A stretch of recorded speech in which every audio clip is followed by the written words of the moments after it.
이 시간 우리에게 주신 하나님의 말씀은 요한복음 6장 1절부터 15절입니다. 제가 봉독합니다. 그 이후에 예수께서 디베라의 갈릴리 바다 건너편으로 가시며 큰 무리가 따르니 이는 병자들에게 행하시는 표적을 보았음이로라. 예수께서 산에 오르사 제자들과 함께 거기 앉으시니 마침 유대인의 명절인 유월절이 가까운지라. 예수께서 눈을 들어 큰 무리가 자기에게로 오는 것을 보시고 빌립에게 이르시되 우리가 어디서 떡을 사서 이 사람들을 먹이겠느냐 하시니 이렇게 말씀하시면 친히 어떻게 하실 줄 아시고 빌립을 시험하고자 하시니라. 빌립이 대답하되 각 사람으로 조금씩 밟지 아찌하고 200데나리온의 떡이 부족하리이다. 제자 중 하나 곧 시몬 베드로의 형제 안드레가 예수께 여짜오되 여기 한 아이가 있어 보리떡 5개와 물고기 2마리를 가지고 있나이다. 그러나 그것이 이 많은 사람이 얼마나 되게 사옵나이까. 예수께서 이르시되 이 사람들로 앉게하라 하시니 그곳에 잔디가 많은지라 사람들이 앉으니 수가 5,000명쯤 되더라.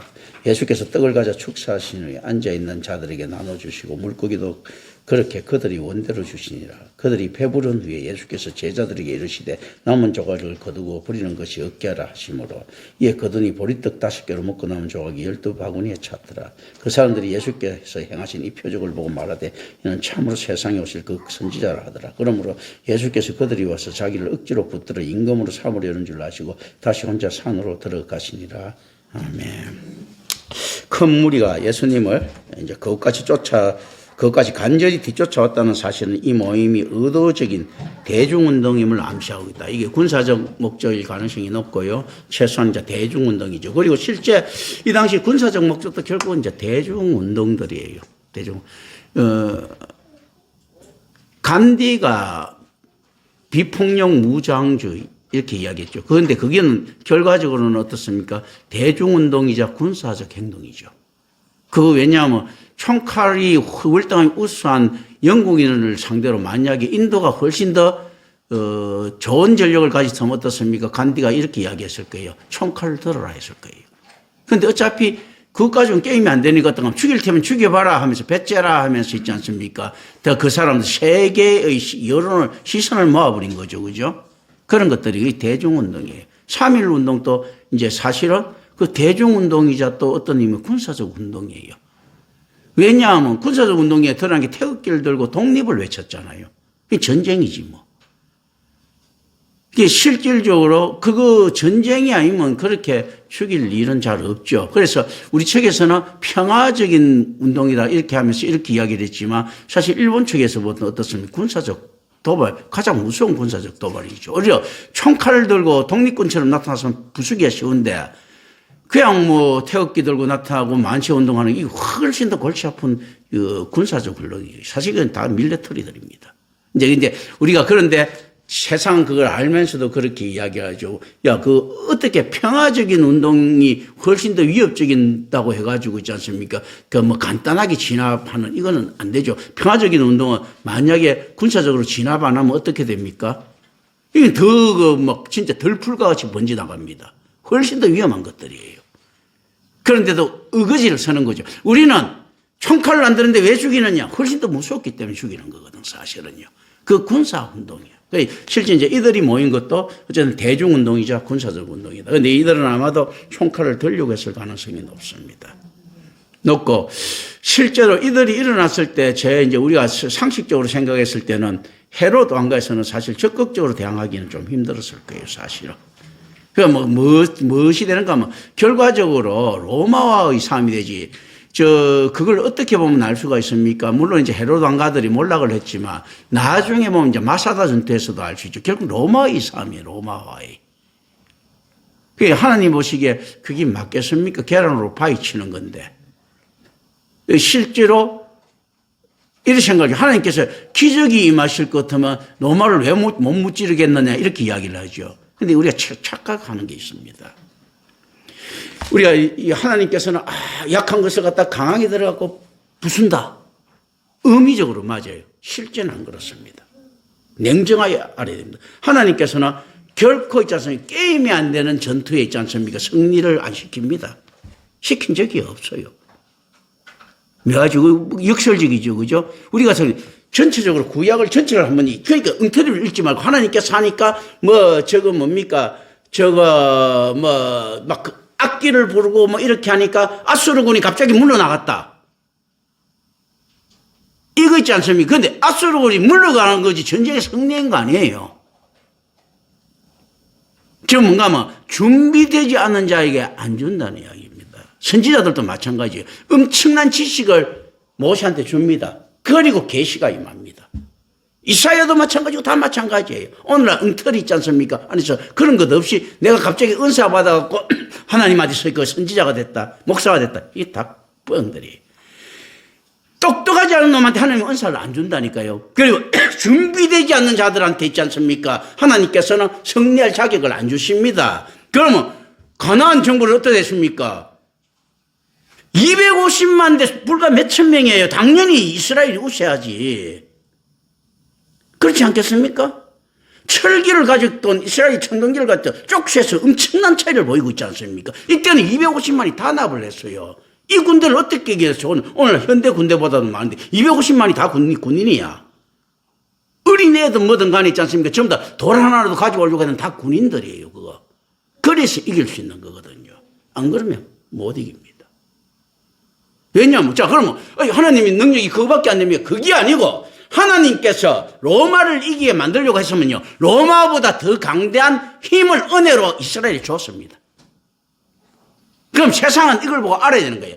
우리가 왜 로마보다 약하나? 로마보다 약해야 될 수밖에 없게 하나님께서 은혜를 안 주시기 때문인 거예요. 근데 착각이가 하나님께서 원하시면 뭐든지 다 역전시킬 수 있고 맞는 이야기죠. 그런데 하나님께서 안 원하시는 걸 갖다 생각을 해야 된다고. 로마보다 이스라엘이 힘이 약하다는 건 하나님께서 안 원하시고 있었다는 거예요. 하나님이 뭐가 답답해가지고 있지 않습니까? 그 위대한 무협지 주인공처럼 있죠. 갑자기 고수가 돼가 나타나가지고 원래부터 절대자인데. 그게 순리대로, 통치는 순리대로 해야죠. 열심히 한 놈한테 더 주고, 군사력 많은 놈 이기게 하고. 이게 맞거든요. 스파르타의 300용사가 페르시아를 막았다. 이런 엉터리 소리 하면 안 된다니까. 페르시아 100만 대군이 내려오면 스파르타도 100만 대군이 갔는데 더 안에 하나님을 잘 믿어갖고 이겼다. 이거는 되는 거예요. 아니 120만이 어떤 게 은행가 하면 스파르타는 120만이 되더라. 페르시아는 50만밖에 안 되는데 어떻게 더 큰 나라보다도 더 많은 군사를 모을 수 있었느냐. 이런 준비된 자들. 크세노폰의 책 보면 아나바시스라고 하는 거죠. 아나바시스가 그래서 어떤가 하면 소아시아 원정을 이야기합니다. 왕이라고도 이야기하는데 사실 이제 보통 태수 직업이죠. 그리고 황제 밑에는 왕들이 있지 않습니까? 그러니까 키루스라고 하는, 소키루스라고 하는, 소키루스라는 왕이 있는데 이 사람이 어떻는가 하면 자기 형이 황제, 그러니까 왕이 되자 있잖아. 황제가 되자 태수예요. 그런데 왕직이니, 페르시아는 제국이니까 자기 형이 황제쯤 되고 자기가 이제 왕쯤 되는 거죠.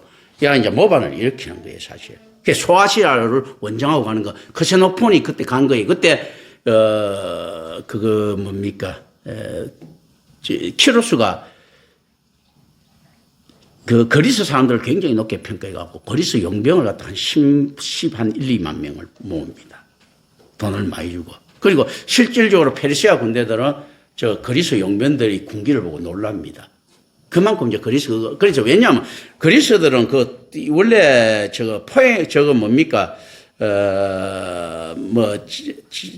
마라톤 전쟁이라든지 펠레폰네치스 이런 전쟁들을 이렇게 벌렸을 때 어떤 식인가 하면 자기 몸값을 올리려고 하는 거예요. 철저히 상업적이거든요. 그래서 그리스가 페르시아를 이겼다. 이렇게 얼마나 우리가 어떤 용병들이 잘 싸웠다는 걸 페르시아에 알려갖고 돈 많이 벌으려고 하는 놈들이 그리스 놈들이에요. 애국심 같은 거 없습니다. 자긍심은 있어요. 그래서 실제로 이 자긍심을 극대화시킨 사람이 알렉산드로스예요. 좀 더 흩어져 있었는데 알렉산드로스가 진짜 국가를 제국을 이루고 있거든. 그때 합류를 한 거지. 걔들은 은간센신 페르시아라든지 이런 제국들 이긴다고 생각을 못했던 나라들입니다. 냉정하게 따지면. 그런데 몸값들은 굉장히 높아요. 그러니까 이거 몸값을 높이는 대표적인 나라들이 있습니다. 이 그리스 사람들. 어떤 면에서는요, 이 그리스에서도 스파르타보다 다른 사람들이 더 높을 수가 있어요. 왜 그런가 하면 스파르타는 나름대로 애국심들이 있거든요. 자뻑들이 강해. 그게 다루기가 좀 힘들겠죠. 오히려 유난한 것들이 좋겠죠. 그리고 유명한 용병이 있는 나라가 어디 가면 스위스예요. 스위스의 용병은 어마어마한 용병들입니다. 그러니까 몸값을 많이 받는 거예요. 나중에 돼서 이 크세노폰이 이렇게 그리스 용병의 군기에 감동을 받은 어떤 여왕이 있지 않습니까? 그러니까 이게 이 용병들이 3개월치 임금을 달라고 이야기했을 때, 이제 키루스가 줄 돈이 없죠. 그 키루스의 키루스의 내용에 공감을 하고 그리스 용병들이 군기를 보고 감동을 받은 여왕이요. 전체 봉급을 내줍니다. 전쟁 비용. 그것도 어떤 3개월치 되려는데 4개월치를, 그리고 1.5배 정도를 더 줍니다. 돈을. 이게 크세노폰이 저건 이제 역사서에 보면 쭉 나와 있는 거거든요. 이 크세노폰이 여기 참전을 한 거예요. 이 크세노폰이 누군가 하면 소크라테스 제자예요. 그래서 실제로 소크라테스하고 소크라테스도 뭐 40 넘어서도 내가 알기로 종군을 했거든요. 이게 크세노폰이 이렇게 갔는데 무슨 말인가 하면 이제 이 사람들이 그걸 어떤 식으로 하는가 하면 페르시아 황제한테는 그 이야기를 하는 거예요. 자기한테 반란을 하는 어느 나라들, 예를 들어 우리나라가 있다 것 같으면 일본을 우리가 치겠다. 그러니까 군대를 모으겠다 해갖고 모았어요. 그런데 키루스의 형이 이야기를 하는 거예요. 키루스의 형 척건이요. 야, 그거 치고는 군대가 너무 많다. 왜냐하면 그때 모았던 군대가 한 10만 명이 넘었거든. 11만. 그러니까 저 조그만 나라 치는데 군대가 너무 많다. 준비를 해야 됩니다. 해가지고 자기 키루스의 형은 120만의 군대를 모으고 있었습니다. 이제 이거는 10한 2만 명 된다고 봅시다. 11만 몇천 명 되는데 이리 모았거든요. 그런데 그리스 사람들이 뒤에 자기 형 페르시아 제국을 치는 걸 알고 거부를 한단 말입니다. 우리는 원래 이 약속이 없었다. 그런데 이 키루스가 굉장히 인품적으로 사람들을 감동을 시켰어요. 그래가지고 이 사람들이 치기로 간데 이제 월급을 좀 더 받고 이제 치기로 가기로 한 거예요. 그 정도로 그건 자신감이 있었다는 이야기죠. 왜냐하면 자기 군세들이 쭉 이렇게 보고, 그럼 벌써 12만 명, 이 역사에 나오면요. 잘 정예화된 군대 있지 않습니까? 그리스 용병들 한 만 몇천 명. 그리고 안에서 일반 페르시아 사람들 10만 명. 역사를 보면 한번 붙을만 하지 않습니까? 이렇게 갔어요. 개박살나고 키루스는 죽습니다. 120만 명 붙어갖고. 개박살나고 죽어요. 역사가 속이는 게 굉장히 많을 겁니다.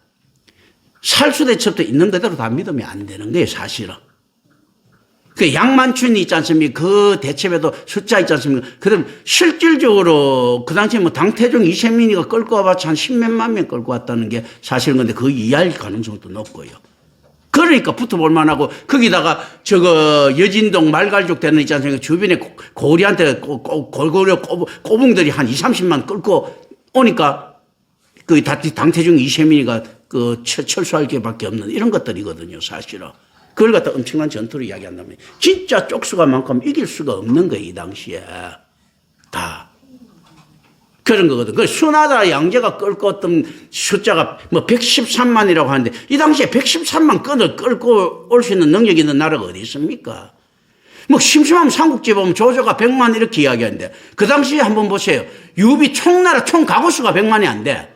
근데 70만을 끌고 오나라 치러 간다고 하지 않습니까? 얼마나 뻥이야. 그리고 이거 잘 알아야 됩니다. 이 실제로 대부분의 안에서 군대들 용병을 썼어요. 조조가 강한 거는 용병을 쓸 수 있는 돈을 많이 구할 수 있었기 때문이에요. 돈. 그 용병들이 목숨 걸고 안 붙습니다.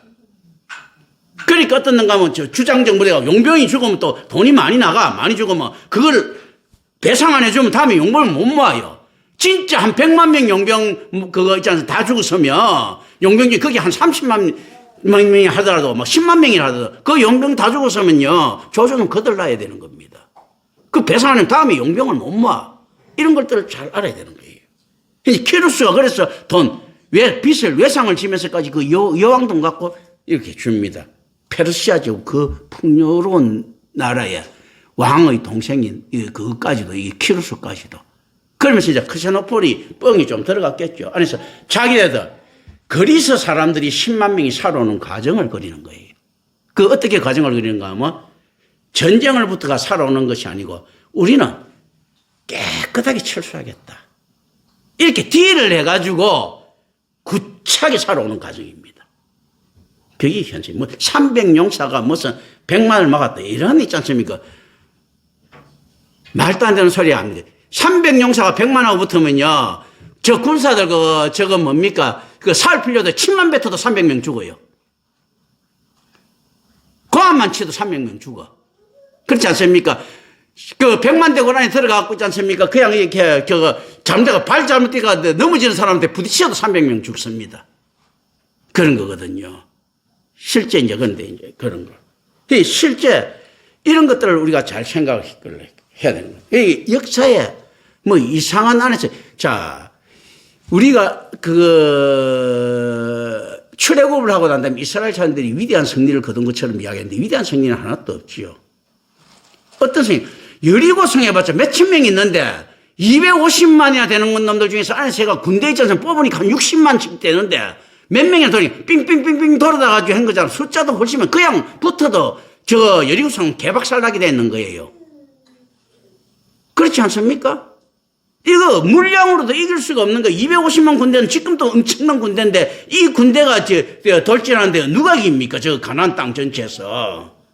이 뭐 인구가 몇 명이나 된다고. 군대는 몇 명이나 된다고. 그렇잖아요.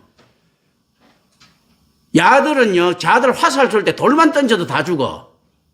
그렇지 않겠습니까? 심지어 우스운 소리 해갖고 전쟁 안 부리고 있지 않습니까? 그 성 옆에 있지 않습니까?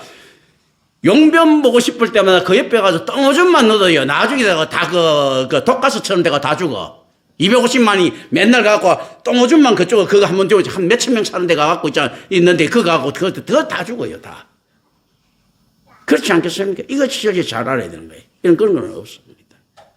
하나님, 그러면 만약에 그래야 될 것 같으면 하나님 질서도 어긋나는 거죠. 그러면 하나님께서 미국이란 나라하고 한국이란 나라하고 이렇게 붙었을 때 한국이 전쟁을 붙어서 이길 수 있을 것 같으면 미국이 그러면 여지껏 했지는 뻘짓한 거지. 하나님께서 하실 것 같으면 한국을 미국보다 더 강하게 만들어야 그게 은혜지. 갑자기 막 전부 다 그거 뭐 마라톤 전투처럼 위대한 역전이 일어났다고 떠드는 게 그게 은혜입니다. 그게 아니거든. 마라톤 전투를 이길 수가 없는 전투예요. 사실 근데 왜냐하면요. 페르시아는 국지전이고 이집트 그리스 사람들은 전면전이에요. 페르시아는 국기전에 안에서 그 간보다가 조금 이렇게 더 패인 거 있지 않습니까? 이건 패인 거로도 안 붙는 거라고. 그리스 그것도 정복해갖고 지배할 나라도 아니고 조그만 나라 섬나라 있지 않습니까? 그러니까 실질적으로 페르시아는 그건 땅이 탐나는 게 아닌 거예요. 당태종 이세민이가요. 고구려 땅이 탐난 게 아니었잖아요. 그걸 어떻게 알 수 있는가 하면 한번 보십시오. 나중에 당나라가 나당연합군 해가지고 있지 않습니까? 가지고 난 다음에 만주 땅은 여전히 어느 나라 땅이었습니까? 나중에 만주족들 땅이었잖아. 고구려라고 하는 너무나 강대한 국가고 자기하고 완충지대가 필요했던 거야. 가만보면 고구려가 너무 강하니까 완충지대. 그러니까 자기를 쳐들어오더라도 오다가 지칠 완충지대. 이게 필요한 거지. 그 땅을 뺏으려고 했으면 만주를 자기네들이 관리를 해야지 안 하지 않습니까? 페르시아가 그리스 골치 아픈 땅 왜 관리하고 싶어 하겠어? 그런 거거든요. 그리고 고대 군주들 있지 않습니까? 야만이라고 보면 안 됩니다. 굉장히 지성스럽습니다. 그건 무슨 말인가 하면요. 우리가 사라찬 이 이슬람 교들도 보면 엄청나게 지독한 거 보죠. 그죠? 이슬람이 유럽을 침공하고 있잖아요. 유럽이 발발 떨고 있었을 때요. 상업이 가장 번창하고 문물 교류가 가장 잘 이루어지고요. 상인들이 이스라엘 땅에 가면 안 죽였어요. 서로 교류할 때. 그래서 이 야만인인 유럽인들이 그때 이게 만환경도 그거 볼 수 있었고 다 볼 수 있었던 거라고. 이스라엘은 엄청나게 과학이 발달했거든. 유럽은 완전히 그 야만인 놈들이었거든요. 지금은 전혀 다른 사이. 그래 이스라엘이 그 뛰어난 문물들이 있지 않습니까? 유럽에 들어가는 거라고. 만약에 술탄이 그런 거 강제했을 것 같으면 어떻게 들어갔겠어요? 약속도 술탄이 훨씬 잘 지켰습니다. 십자군들이 훨씬 더 양아치들이었어요. 십자군들이 말 안 듣고 양아치들이었고 그리스도의 군기를 갖고 일어났다 해갖고 이거 다 양아치들이고 오히려 그 이슬람 교도들은 약속 잘 지켰어요. 심지어 어떤 건 청자들의 기록이죠. 2차 세계대전 때도 보면요. 독일이 훨씬 젠틀하고 약속을 잘 지켰어요. 연합군들이 훨씬 양아치들이었고. 왜냐하면 정복하려고 하는 군대는요. 나름대로 자부심이 있는 거예요. 어떻는가 하면 우리나라 HID보다도요. 옛날 김일성 초창기 있지 않습니까? 있는 김신조라든지 이 사람들이 훨씬 젠틀해요. 왜냐하면 못 사든 못 사는 남한을 해방시키겠다고 하는 이런 이게 자부심이 있었거든. 그래서 이성복이 같은 거 있지 않습니까? 안에서 그 사람들이 뭐 이성복이 죽었다 하지만 그 사람들을 안 죽이고 오는 거 있죠. 김신조가 평민들 죽였을 것 같으면 아들 내려온 줄도 몰랐어. 근데 김신조 패거리가 의논을 했다 하잖아. 우리가 이 집에서 저 사람들이 우리가 다 봤는데 저걸 죽이냐 마나 했을 때 이렇게 우리가 조국 통일을 갖다가 그리고 남조선 해방을 갖다가 목표로 살아가고 있는데 저런 민초들까지 우리가 위험하다고 죽이면 우리는 무슨 의미가 있냐. 걔들이 그런 사명감 때문에 그 혹독한 훈련을 견딜 수 있었던 거예요. 그런 거예요. 그런 것들이거든. 우리나라처럼 옛날에 전과자들 모아갖고 훈련시킨다고 달라요. 이놈들은 안에서 진짜 특별한 사명 가진 놈들이 안에 가갖고 그 세뇌됐으니까 하는 거 아니에요. 그리고 실질적으로 70년대 초반까지만 하더라도 북한이 훨씬 잘 살았다는 거 이제는 공공연한 이야기들이잖아요. 훨씬 잘 살았어. 잘 살 수밖에 없지 않습니까? 우리 옛날에 수풍수력발전소 있지 않습니까? 이거 나타났을 때 동양 전체에 전기를 댈 수 있다고 뻥을 막 치잖아요. 진짜 그건 맞는지는 몰라도 컨셉이 빵빵 치잖아요. 그게 이북에 있었잖아요. 남한은 전기가 부족하고 북한은 전기가 남아 돌았어. 북한은 모든 중공업이 전부 다 이북에 있었잖아. 남한에는 중공업이 없었어. 전부 다 이북에 다 있는 거예요. 남한에 있어봤자 미락 유성모직에 샀고, 그건 대한민국 최저군이에요. 그런 것도 있었지. 실제 중공업은 다 거기에 있었다고요. 그러니까 이 사람들이 잘 알아야 되는 겁니다. 그때 만약에 한국하고 북한하고 붙으면 어떠냐? 한국은 개박살 나는 거죠. 우리가 6.25 때 알지 않습니까? 6.25 때 6탄 맨용차 해서 이래서도 순식간에 서울까지 밀고 내려와 버리잖아. 전쟁에는요, 변수 없어요. 군사력 강한 놈이 이기는 겁니다. 왜 졌는가 했을 때 군사력이 약해서 졌지. 어느 날 갑자기 하나님께서 도와주셔갖고 벼락이 치갖고 이겼다. 이런 건 없는 겁니다. 왜냐하면 하나님께서 그래 안 하십니다. 하나님께서요, 미국같이 별 볼 일 없는 나라, 영국에서 있지 않습니까? 나라는 떨거지들이잖아. 아웃사이더들 오니까 어떻습니까? 미국을 축복해보니까 미국이 영국보다 훨씬 많은 있지 않습니까? 물자를 가지고 더 강대해졌잖아요. 이렇게 하는 거지. 미국이 영국하고 붙었는데 갑자기 돌풍이 불어갖고 영국 탱크를 없애버리고 말을 날려버리고 이런 거 안 나오잖아요. 미국을 축복해갖고 미국이 영국보다 더 부강하게 돼갖고 이기는 이 상태입니다. 잘 아셔야 되는 거예요. 자꾸 성경을 갖다가 이상한 신화로 만들면 안 됩니다. 신화처럼 보이는 요소들이 있죠. 그런데 이 모든 것이 하나님이 간섭하시는 거예요. 우리는 뭘 보고 놀라야 됩니까? 야, 미국이 영국보다 월등하게 왜 저렇게 부자가 됐나? 이게 기적인 거예요, 이게. 그리고 어떻게 영국에 가고 독립할 수 있을까? 영국이 마음먹으면 미국은 절대 독립 못 합니다. 그 전쟁 자체가 영국에서 처음에 미국 왔을 때 미국 군대들 보고 있지 않습니까? 너무 놀랬다잖아. 너무 압지절이 돼갖고. 우리 보통 서부의 건맨 이야기 나오죠. 그 명사수다. 그런 놈들 군대를 만들면 와집절 중에 상와집절들이니까. 다 독창성이 강하잖아. 이렇게 오와 열도 안 맞고 엉망이었을 것 아니에요. 이거 무슨 군대야, 이 당나라 군대가 이길 수 있나, 그거? 이길 수가 없는 거예요, 사실은. 그런데 영국에서는 어떻습니까?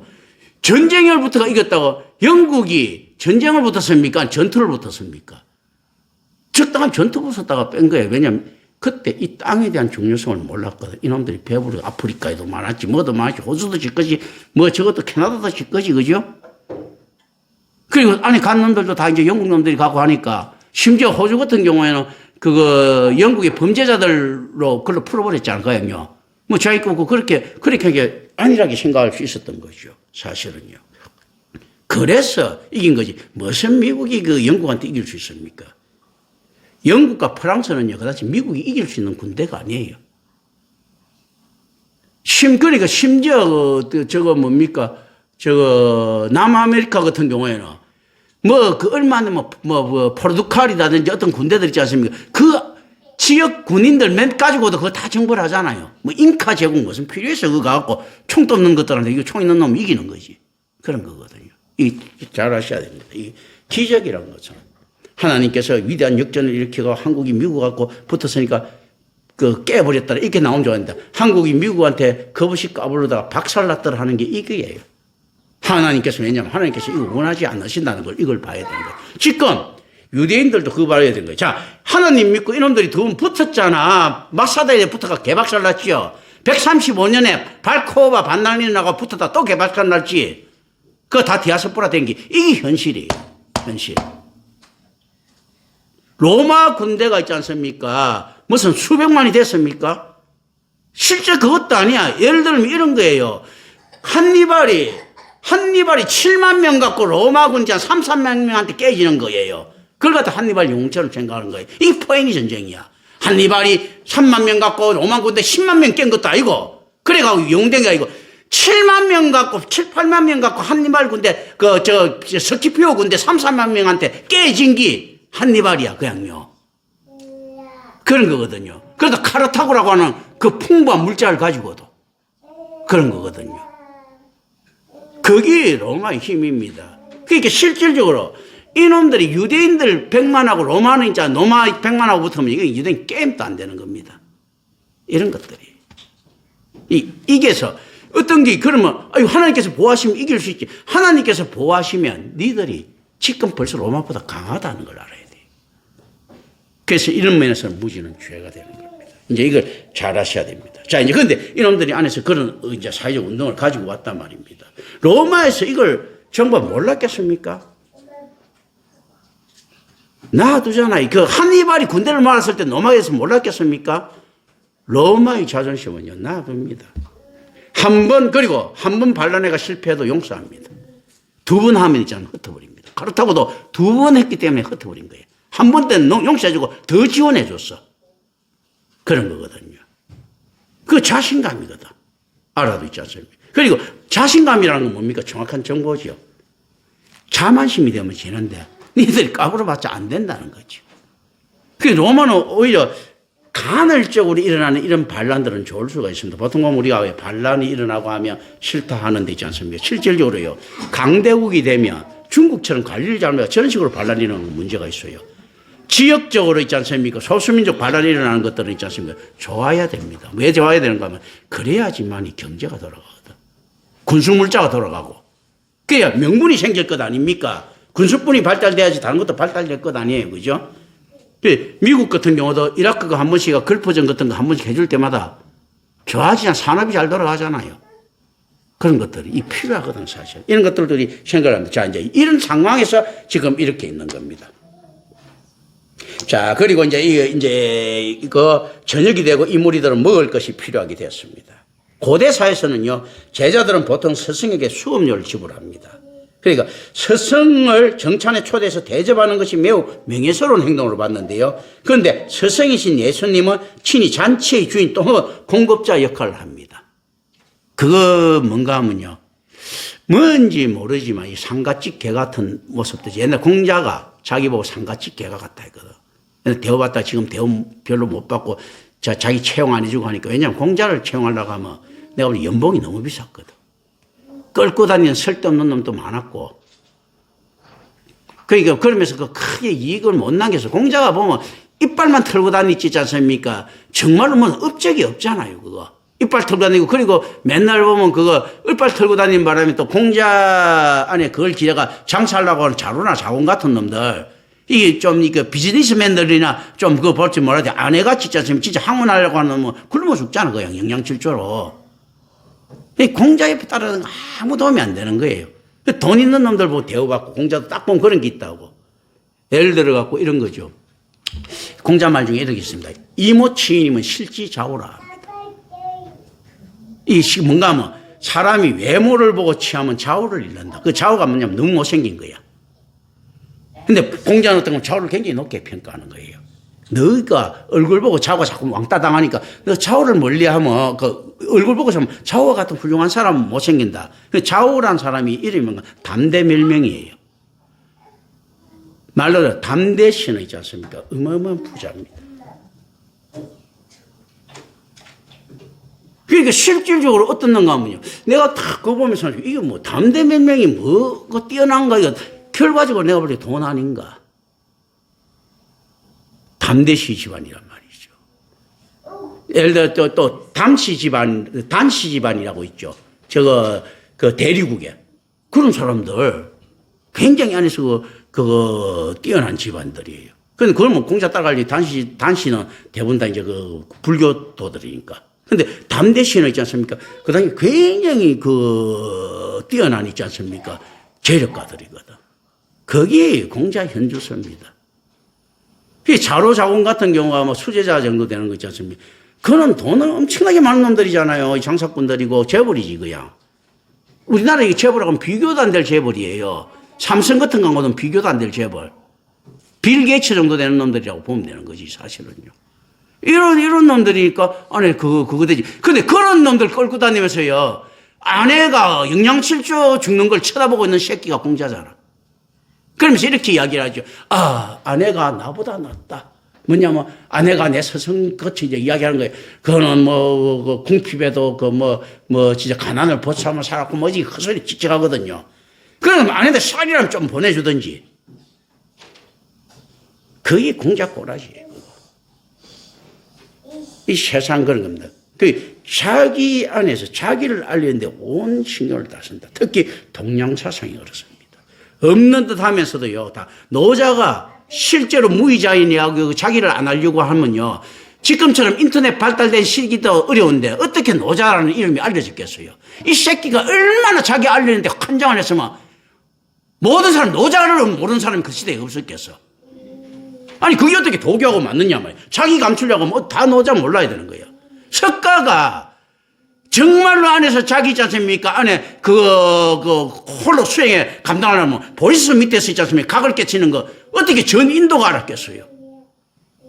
심지어 석가 나라에 침략하려는 왕이 석가가 앞에 가로막는 거 보고 어쨌든 선지자가 나타났으니까 저 돌아간다. 미륵불이 나타나니 돌아간다고 돌아갈 정도로 석가가 어마어마한 당대의 명성을 가지고 있단 말입니다. 그 조그만 나라에서 개인보다 못한 왕이에요, 그거. 예를 들어 고구려 백제 신라가 강성할 때 있지 않습니까? 옥저나 동해 하나 있는 것보다 더 못한 나라거든. 어차피 필연적으로 망할 수밖에 없는 나라가 석가가 태어난 왕이다. 그러면서도 어떤 뻥을 칩니까? 석가가 임금 왕이 될 지를 포기하고 비천한 걸 택했다. 이런 헛소리를 하죠.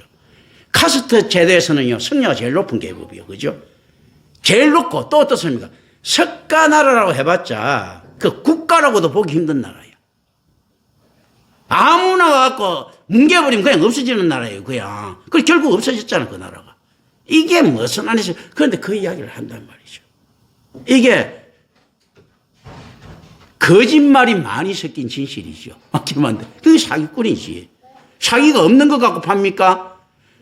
약은 팔잖아. 만병통치약이라니까 사기꾼이지. 약은 팔았잖아요. 그 석가가 왕이라는 거 있지 않습니까? 이건데 왕직 어마어마한 그걸 포기하고 했다. 이게 사기지. 왕은 맞지. 그건 뭐냐면 만병통치약이라고 하면서 짓돈 파는 거하고 똑같은 거잖아요. 그런 것들이 실제. 자, 이제 이게 우리 이제 안에서 저기 봅니다. 자, 예수님께서 이제 잔치의 주인공인 공급자의 역할을 하십니다. 제자들은 우리에게 있는 것은 떡 5개와 물고기 2마리 뿐입니다라고 이야기합니다. 무슨 기대 심리가 있는 거죠. 예수님께서 그러면 이 안에서 우리는 살짝 이렇게 엿봐야 되는 것들이 있습니다. 예수님께서 어디 가서 떡 살 곳이 있는가 물었는데 제자는 뜬금없이 이야기를 합니다. 그죠? 거기에서 우리는 무엇을 좀 느껴야 됩니까? 아니, 이거 답으로 느끼면 안 됩니다. 이거 그러면 예수님 비하로 가면 안 되니까. 뭔가 하면요. 예수님이 좀 짠돌이라는 이야기죠. 평상시에도 돈 안 쓴다는 이야기야. 돈 지금 엄청나게 많을 건데. 이런 이야기하는 거는 저거 이제 돈들은 있다는 이야기거든요. 그러니까 예수님께서 틀림없이 안 쓰고 맛을 좀 부릴 거다. 이런 생각은. 이 개념이죠. 그죠? 보통 이럴 때 보면 예수님 돈 안 써. 예수님께서 돈 안 쓰는 게 있지 않습니까? 좋게 이야기하면 기적이면 나타나지 않습니까? 심지어 보십시오. 세겔 돈 안 써요. 물고기 잡아가지고 그 1세겔 해가지고 그 반씩 그렇게 하지 않습니까? 그거 안에 내는 것도 돈 내는 것도 물고기 배속을 뒤집어내갖고 그 동전 나오잖아. 여기 돈을 잘 안 써요. 그럼 이 돈을 누가 잘 씁니까? 가룟 유다 이놈이 많이 쓰지. 그러면서도 예수님이 회개 감사는 좀 잘 안 하는 것 같아요. 돈 안에서 근데 돈 들어온 거는 잘 안 쓰시는 것 같아요. 한번 자세히 보세요. 예수님이 삭개오한테 가서도 얻어먹고 뭐 이렇게 하지 돈 안 써요. 저거 뭡니까? 막달라 마리아가 있지 않습니까? 막 해갖고 나도 향료 막 부어갖고 막 이렇게 하니까 있잖아요. 그 발만 바꾸고 있잖아요. 주겠다고 금일봉 하나도 안 줘. 베드로가 어느 날 갔다가 예수님께서 기분이 좋아가지고 수표 2장을 받았다. 이런 이야기 하나도 없어요. 여기도 어떻습니까? 떡 사는 거 있지 않습니까? 이거 지역 경제를 위해서도 좀 떡을 좀 사면 좋겠는데 안 사. 그죠? 한번 보십시오. 이게 참 묘하죠. 그죠? 근데 그거는 어떤 식으로 나중에 되면 그 느끼는 게 있으니까 가슴으로 담아가야 됩니다. 예수님은 이 교회 돈 안 써요. 희한하게. 물론 이제 다른데 설 수도 있었겠지만 어쨌든 간에 전체적으로 한번 보세요. 서는 예가 없어요. 이런 짠돌이가 없어. 자, 그 안에서 뭐를 느낍니까? 이제 하나 또 이제 던집니다. 그럼 예수님께서 자기 계산이 굉장히 밝다는 겁니까? 안 밝다는 겁니까? 굉장히 밝다는 거예요. 어리석을 정도로 밝다는 거예요. 죽을 때까지 안 설 정도로. 그럼 수준으로 하죠. 근데 그건 아니잖아요. 근데 이 돈에서는 자유로우신 분입니까? 아닙니까? 자유로워. 자기가 계산을 안 해. 몰라. 우리는 이제 세상으로 말하면 또라이라고 하죠. 이런 거. 또라이예요. 자, 그런데 한번 딱 봅니다. 진짜 보리떡 5개와 물고기 2마리 뿐입니다. 했는데요. 이 안에서 이제 풍류적으로 딱 하면 어떻습니까? 이 사람들이, 모인 사람들이 다 집안이 괜찮은 사람의 확률이 굉장히 높아요. 보리떡 5개, 보리떡이 아무리 많이 주되게 이 사람들이 많이 먹었겠어요? 에이, 내가 오늘 예수가 진짜 우리가 이용하려고 하니까 먹는다면서 앉아서 억지로 먹었겠죠. 그런데 누구는 만족했겠습니까? 어린애는 만족했을 거예요. 보리떡 5개고 물고기 2마리 내는 이놈은. 왜냐하면 지 안에 먹는데 만족하고 전체 다 나눠 먹었다고 하는데요. 어린애는 자기 것 갖고 대접했다고 생각하지만 대접받는 놈은 어떻게 됩니까? 내가 참 진짜 이 촌놈 새끼들한테 오니까 내가 보리떡 5개, 보리떡이나 먹고 있다. 이렇게 이야기할 수도 있는 거예요. 자, 거지왕 김춘삼이한테 갔더니 김춘삼이가 갑자기 막 옹대 얻어가 싱거 비비난 밥을 주면서 야, 이거 내일 먹으려고 했는데 오늘 네가 와서 준다 하면 안 먹을 수도 없고 먹는 놈 어떻습니까? 이런 하면서 먹을 것 아니에요. 뭐 비쌀 것 아니야. 대접한 놈은 대접했다고 생각하는데요. 받은 놈은 받은 게 없어요. 왜냐면 여기 있는 놈들 이 정도 이쪽이 되면 보리떡 처먹을 놈이겠어 이게? 고기 먹는 놈이겠지. 그럼 예수님께서 이런 놈들 대접하려면 어떻게 해야 됩니까? 보리떡 5개와 물고기 2마리 가지고 축 사주고 뗐더니 티본 스테이크로 변하더라 이래야 되잖아. 뗐더니 그냥 보리떡이고 그냥 물고기야. 뗐더니 어떻습니까? 이거 비프 스테이크 돼야 된다. 뗐더니 삼겹살이 되더라 뭐 이렇게 나와야 될 거잖아요. 떡을 뗐더니 갑자기 자기 어떤 이렇게 돼야 될 거는 스파게티 좋아하는 사람은 스파게티로 나오고 이태리 정식 좋아하는 사람은 이태리 정식 좋아하는 이래야 감동이 될 건데 한번 보세요. 이게 보리떡하고 이래 주니까 이 사람들이 이건 대접받은 거 같겠습니까? 여기서 잘 아셔야 됩니다. 예수님의 경제거. 예수님 아까 보니까 인쇄한 거 많죠, 그죠? 철저하게 있지 않습니까? 경제 뭡니까? 헌금 들였죠, 이놈이. 애가. 이거 확장이에요. 보리떡이나 물고기 2마리 들었으면 그거로만 만족해야 돼요. 그런데 실제 어떻습니까? 이 애는 자기 전체를 내란 거예요. 야는 만족하겠지. 이 보리떡이야 물고기가 맛있었으니까. 천국에도 분명히 마찬가지입니다. 그래서 천국에 꽃갈 모자가 있고 개떡 모자가 있는데 천국에 가면 그러면 잘한 놈이나 못한 놈이나 이거 같을 수는 없고 상급이 있지 않겠습니까? 하는데 실질적으로 이게 답이 될 수가 있습니다. 이종성 같은 경우는 꽃갈 모자, 개떡 모자 옛날에 장시대 총장했던 그런 인간 그렇게 이야기인데 그런 건 실질로 다 만족해야 되겠죠. 만족해야 되는데 어떻습니까? 상급이 크다 하죠. 그죠? 그럼 뭔지 모르지만 계급처럼 느껴지는 거 있죠. 그런데 천국에서는 계급이 있으면 안 되잖아요. 평등하되 상급이 크면요.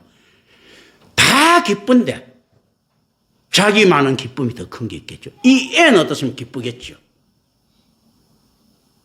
다른 놈은 안 기쁜 거예요. 다른 놈은 어떻습니까? 황금을 받으면 기쁘겠죠. 그럼 이놈은 뭘 하면 됩니까? 황금을 내놓으면 되는 거예요. 그러면 이 애는 자기 기쁨에 몰라요. 나름의 황금을 받은 기쁨이 또 얼마나 큰지. 각자의 기쁨을 가지고 있겠죠. 자기가 이 땅에 그리스도에게 얼마나 전념하고 있지 않습니까? 헌신되었느냐만큼 기쁨이 온다는 겁니다. 보리떡 5개와 물고기 2마리 되니까 그걸 어떤 천국 잔치에서는 확장이죠. 보리떡 무한대와 물고기 무한대를 준다는 거죠. 그럼 어떻습니까? 함박스텍 5개와 이렇게 나면 1개와 뭐 이렇게 나면 함박스텍 무한대로 준다는 거죠. 그게 뭡니까? 그런데 보리떡 5개를 갖다가 내놓을 줄 아는 정도로 보리떡이 귀한 사람은 그걸 만족하겠죠. 그죠? 자기가 그 안에서 받은 은혜는요, 자기만 하는 거예요. 천국 가서도 그럴 확률이 크다. 그러니까 1밖에 못한 사람은 1을 받는데 1이 확대돼서 풍족하게 받고, 10을 낸 사람은 10이 확대돼서 풍족하게 받는 거예요. 1달란트 받은 자와 10달란트 받은 자, 몇 달란트 안에서 실제로 10달란트로 생각하면 더 안에 마음이 크겠죠. 그러나 1달란트도 결코 작은 것이 아니죠. 1달란트는 큰 거죠. 그거 있지 않습니까? 이 안에서 이런 것들이 던져져 있잖아요. 답으로 가져가면 안 됩니다. 너무 이렇게 돼버리면 풍류적으로 가거든요. 알레고리하게만 가기 때문에 안 됩니다. 한번 보세요. 보리떡을 내놨더니 보리떡으로 돌아왔잖아. 물고기를 내놨더니 물고기로 돌아왔잖아. 이때 만약에 어떤 놈이 그 육포를 내놨으면 육포로 오겠지. 이해가 되십니까? 이거 분명히 간과하지 말아야 된다는 거죠. 자기 헌신에 대한 확장이에요. 보리떡을 내놨더니 함박스텍하고 황금을 막 진짜 물같이 주더라. 이런 경제관념이 없는 하나님 아니시라는 겁니다. 그래서 어떤 가면 교회에서 헌신했을 때 다 천국 가면 똑같은 거 아니냐 했을 때는 맞기도 하지만 틀리기도 할 것이다. 보리떡을 내놨는가? 만약에 교회에 똥불이 났으면요, 그럼 똥을 받겠죠. 무한대로요. 죄를 졌으면요, 죄를 무한대로 받는 게 영벌 아닙니까? 선한 걸 했으면 선을 영왕대로 받는 게 저는 영생 아니에요. 그러니까 이제 보리떡 5개, 이 무한대거든. 12개가 천체를 창조한단 말입니다. 그렇다면 여기서 교회에서 올바른 교회가 나서서 죄를 졌다. 그럼 죄를 무한대로 받겠죠. 영벌 무한대로. 이제 이 개념들. 근데 이걸 갖다가 이게 이상하게 있지 않습니까? 기복신앙처럼 가져가고 하면 안 됩니다. 이게 굉장히 엄격한 있지 않습니까? 신학으로 가져가면서 이렇게 가져갈 수 있어야 됩니다. 제자들은 우리에게 있는 것이 이거밖에 없다. 그러니까 예수님께서는 떡을 들고 랍비식으로 하늘을 우러보고 음식을 주신 것에 대한 감사를 하나님께 드립니다. 하나님께서 이게 실제로 하면 정통적인 기도문이에요. 자, 정통적인 옛날 기도문의 형태를 어떻게 하는가 하면 내가 유대인 정통적인 기도문을 할게요. 이렇게 될 때. 땅에서 떡을 나게 하시는 우주의 왕이신 우리 주 하나님 찬양을 받으소서 하는 거예요. 이게 이제 유대인 전통적인 기도, 이 내용을 알아야 돼요. 그래서 이렇게 하는 거예요. 자, 땅에서 떡을 나게 하시는 우주의 왕이신 우리 주 하나님 찬양을 받아서 먹는 게 이만큼 중요한 겁니다. 그래서 음식 교제가 식탁 교제 굉장히 중요한 게 옛날에 그렇지 않습니까? 결국 먹는 문제거든. 이것만 해결되면 범죄의 질이 달라지지 않습니까? 옛날에 먹고 살려고 강도들이 일어났단 말이죠. 그런 거 있죠. 그 황건적 시대 때도 마찬가지거든. 먹는 문제거든. 그런데 이제 그렇게 합니다. 그래서 만나가 그만큼 중요합니다. 그래서 다윗이란 게 베들레헴에 났다는 게 그렇게 중요한 거예요. 예수님도 베들레헴이 무슨 뜻이라고 해요? 바트람, 떡집이라는 이야기예요. 이 굉장히 중요해요. 이 떡을 먹일 수 있는 집 있지 않습니까? 그 굉장히 중요한 거예요. 이 동사의 분사들이 이제 주의해야 됩니다. 가지다 또는 들다, 라바레인, 축사다, 율로레인, 그리고 떼다 또는 나누다, 클론, 주다, 디도나이. 여기 순서는 성만찬의 순서와 동일합니다. 이게 성만찬 순서예요. 결국 최후의 만찬은 천국 교제의 상징적 행위입니다. 예수님께서는 거대한 가족 모임을 주인으로 행하셨고 그 무리들을 새로운 공동체로 환영했습니다. 이런 의미에서 이 기적은 굶주린 자들이 배부름을 얻을 수 있는 메시아 시대의 예견이고, 메시아 축복은 음식이 남을 만큼 풍성하다. 그 음식이 남을 만큼 풍성한데 음식의 퀄리티는 헌신하는 만큼 온다는 겁니다. 그건 어떤 이야기들입니까? 자, 설교를 합니다. 제가 선포를 하죠. 캐리그마예요. 저는 설교를 내가 할 수 있는 자격이 없어. 이것만 선포만 한 거예요. 딱 느껴. 선포를 하는데 여러분들이 어떻습니까? 보리떡으로 듣든지 함박스택으로 듣든지 무한대로 가는 건 다릅니다. 아무것도 못 들고 이렇게 있을 수도 있고요.